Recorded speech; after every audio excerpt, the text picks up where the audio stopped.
Hey, it's me. W Szkocji jest 790 wysp, 90 jest zamieszkałych, a my pojechaliśmy zobaczyć, jak piękna jest ta najbardziej znana. Pierwszy dzień spędziliśmy w podróży. Zdecydowanie widoki umilały nam podróż samochodem. Na trasie zatrzymaliśmy się w 2 miejscach. Glencoe to najbardziej malownicza dolina. Prowadzi nią główna trasa w głąb szkockich Highlandów. Podróż tą drogą to czysta przyjemność, zarówno dla kierowcy i każdego z pasażerów. Na trasie spokojnie można zatrzymać się w kilku miejscach, na przykład na sesję zdjęciową. Glenfinnan Wiadukt to nasz kolejny przystanek. Zatrzymujemy się tutaj w drodze do portu w Malai. Wiadukt stał się popularną atrakcją za sprawą ekranizacji przygód Harry'ego Pottera.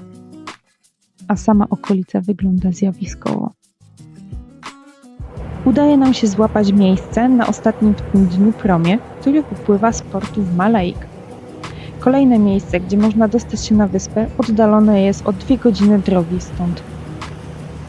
I rozpoczynamy naszą przygodę na wyspie Skye.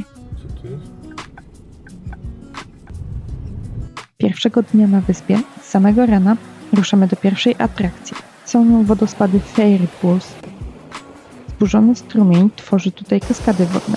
Miejsce to znane jest z licznych naturalnych basenów, które zachęcają śmiałków lubiących kąpiele w lodowatej, ale za to krystalicznej wodzie. Miejsce spodobało nam się tak bardzo, że wróciliśmy tutaj raz jeszcze ostatniego dnia naszego pobytu. Woda była spokojniejsza i łatwiej było nam odnaleźć te baseny. Czy skorzystaliśmy? Nie tym razem. A tymczasem ruszamy dalej w dalszą drogę do kolejnego punktu. Oj, nie mam tutaj dobrej miny. Byłam wtedy chora. Niestety, zabrakło mi sił, by dotrzeć do punktu z widokiem na słynne skały. W zamian za to, tego dnia odwiedziliśmy jeszcze pobliską miejscowość z kolorowymi rybackimi domami. I zerknęliśmy na wodospad wpadający długą białą wstęgą wprost do morza.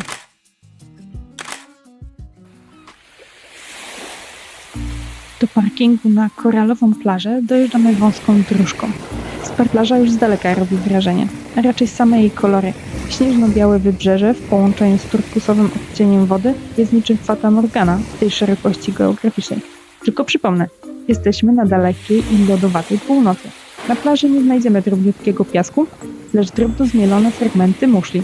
Obowiązkowo muszę zanurzyć stopy w morzu, cholernie zimnym morzu. Przy plaży znajduje się wzniesienie, którego podziwiać można piękną panoramę okolicy i Adrian oczywiście musiał tam wleźć. Ostatniego wieczoru zatrzymujemy się w miejscowości Dunvegan. Na tablicy ogłoszeń wynajduje wytyczoną trasę pieszą. Początkowo prowadzi nas gęstym lasem, sukcesywnie wspinając się w górę. W końcu opuszczamy las, a ścieżka prowadzi wzdłuż wrzosowisk do najwyższego punktu wzgórza. Na wzgórzu tym mieszkańcy wioski postawili wielki skalny słup, obelisk, posługując się metodą, jakiej używali ich prehistoryczni przodkowie. W podziwianiu widoków przeszkadza nam jedynie porywisty wiatr. Widać stąd całą wioskę i pole namiotowe, na którym już rozbiliśmy nasz namiot. I tak oto skończyliśmy nasz ostatni dzień pobytu na wyspie Skye. Na wyspie spędziliśmy łącznie 4 dni, a teraz pokażemy Wam na fotografiach pozostałe miejsca, jakie jeszcze odwiedziliśmy w tym czasie. Na plaży w Staffin można znaleźć ślady stóp dinozaurów odbite w bazaltowym kamieniu stanowiącym część dna morskiego. Ale pamiętajmy, możliwe jest to tylko podczas odpływu. Kurain to najpiękniejsze miejsce na trekking. Pogoda bywa tutaj niepewna. Szlak od samego początku gwarantuje jednak doskonałe panoramy, wypełnione soczystą zielenią.